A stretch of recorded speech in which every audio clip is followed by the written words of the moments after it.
Mic नीचे करो यार, माइक नीचे करो भैया। यार भाई सही से करो। कार्यकर्ता सम्मेलन भाई मोबाइल किसका है? मोबाइल नीचे करो, नीचे कर यार। देखिए, उत्तर प्रदेश में ट्रिपल इंजन की सरकार चल रही है। एक मोदी जी का केंद्र वाला इंजन, दूसरा योगी जी का राज्य वाला इंजन, ये नीचे करो ना, आईडी नीचे करो, और तीसरा नगर निगमों में भारतीय जनता पार्टी का इंजन।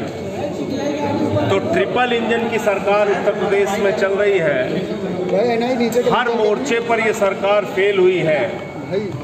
अगर मैं मोदी जी की बात करूं तो 2 करोड़ नौकरियों के हिसाब से 18 करोड़ नौकरियां मिल जानी थी, नहीं मिली। अगर मैं मोदी जी की बात करूं तो महंगाई कम होनी थी, देश में नहीं हुई। 2022 15 अगस्त तक सबको पक्का मकान मिलना था, नहीं मिला। फसल का 2 गुना दाम मिलना था, नहीं मिला। अगर मैं नरेंद्र मोदी जी की सरकार की बात करूं तो सबके खाते में 15 लाख आना था, काला धन आना था, नहीं आया। नोटबंदी इन्होंने अलग से लागू की, जीएसटी लागू की। तो हर मोर्चे पर पूरी तरीके से फेल साबित हुई है। और इसी के कारण नरेंद्र मोदी जी की सरकार के खिलाफ एक बड़ा अभियान हम लोग उत्तर प्रदेश के अंदर चलाएंगे कि ये सरकार इंडिया की सरकार नहीं है, ये सरकार अडानी की सरकार है। 11 लाख करोड़ रुपए चंद पूंजीपतियों का माफ कर दिया। आकाश से लेकर पाताल तक सब कुछ अडानी अपने दोस्त को सौंप दिया। तो मोदी जी देश के लिए नहीं, दोस्त के लिए काम कर रहे हैं। तो एक तो बड़ा अभियान राष्ट्रीय जो सरकार है मोदी जी की सरकार, उसके खिलाफ चलाएंगे। दूसरा, उत्तर प्रदेश में योगी आदित्यनाथ जी की सरकार का सबसे बड़ा दावा कानून का राज स्थापित करने का।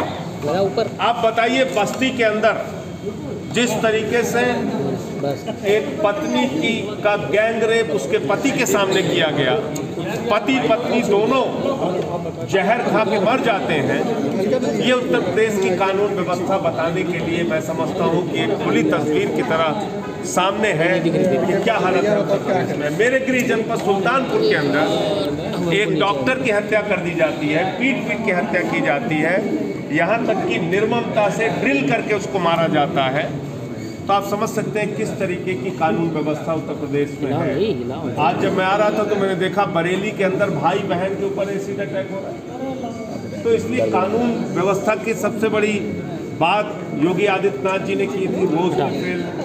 रोजगार देने की बात कही थी। यहाँ पे बड़े बड़े इन्वेस्टमेंट समिट होते हैं, जमीन पे कुछ निकल के आता नहीं।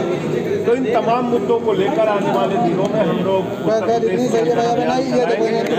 इंडिया गठबंधन उत्तर प्रदेश में मजबूती से चुनाव लड़ेगा और भारतीय जनता पार्टी को एनडीए को हटाना हमारा मकसद है।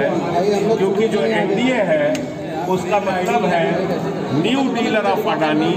ये भारत के लिए, इस देश के लिए, इंडिया के लिए काम नहीं कर रहे हैं, अडानी के लिए। सीटों को लेकर कहीं इस पर कुछ भी कहना बहुत जल्दबाजी होगी, क्योंकि जो पिछली मीटिंग हुई थी उसमें अक्टूबर माह का समय तय हुआ था कि आपस में इंडिया गठबंधन के जो दल हैं वो आपस में बातचीत करके सीटों के बंटवारे का मामला तय कर लेंगे। तो जब तक उस पर कोई तस्वीर सामने आ नहीं जाती, कोई प्रतिक्रिया देना ठीक है। राहुल गांधी जी क्या रहे कल मैं समझता हूँ अयोध्या जाने में तो कोई बुराई है नहीं। अयोध्या पर किसी का पेटेंट है नहीं। अयोध्या में प्रभु श्री राम के नाम पे जिन लोगों ने चंदा चोरी की उनका सारा कच्चा चिट्ठा मैंने सामने रखा था। तो अगर कहीं जवाबदेही बनती है तो बाकी राहुल गांधी जी अयोध्या जाएं, अरविंद केजरीवाल जी अयोध्या जाएं, नीतीश कुमार जी अयोध्या जाएं, ममता जी अयोध्या जाएं, अखिलेश जी अयोध्या जाएं, इसमें किसी को समस्या क्या है? जाना ही चाहिए। सर, कल गुजरात हाई कोर्ट ने आपके मानहानि का केस जल्द सुनवाई पे मनाही कर दी, उसमें क्या कहेंगे? देखिए, पहले इनकी बात का जवाब दे दूं। मैंने मोदी जी की डिग्री पूछ ली तो उससे मोदी जी नाराज हो गए हैं। आप बताइए, अगर आप किसी विश्वविद्यालय में पढ़कर देश के प्रधानमंत्री बनेंगे तो उस विश्वविद्यालय को गौरवान्वित होना चाहिए या आपके ऊपर डिफेमेशन का मुकदमा करना चाहिए? गुजरात में यही मुकदमा मेरे ऊपर है कि मैंने मोदी जी की डिग्री पूछ ली थी। इससे विश्वविद्यालय का क्या अपमान कर दिया मैंने? विश्वविद्यालय को तो खुशी कहना चाहिए था कि हाँ हमारे यहाँ से मोदी जी पढ़े, ये उनकी डिग्री है। तो इसलिए उसकी कोई चिंता नहीं है, वो तो न्यायालय की प्रक्रिया है, उसमें हम लोग हिस्सा लेंगे। दूसरा NIA की छापेमारी का जहाँ तक सवाल है उसका पूरा तथ्य सामने आ रहा है।